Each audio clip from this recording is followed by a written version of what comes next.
Hello people, let's make cheesiest pizza. Take one sliced bread,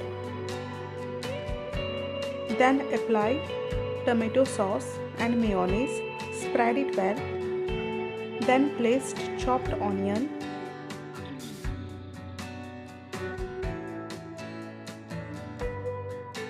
tomatoes,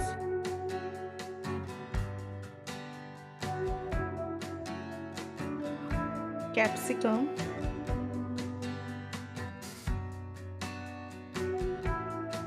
and cheese.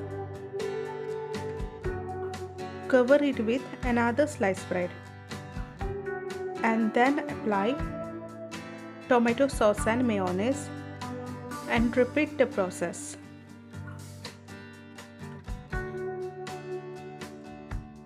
And then keep it in microwave.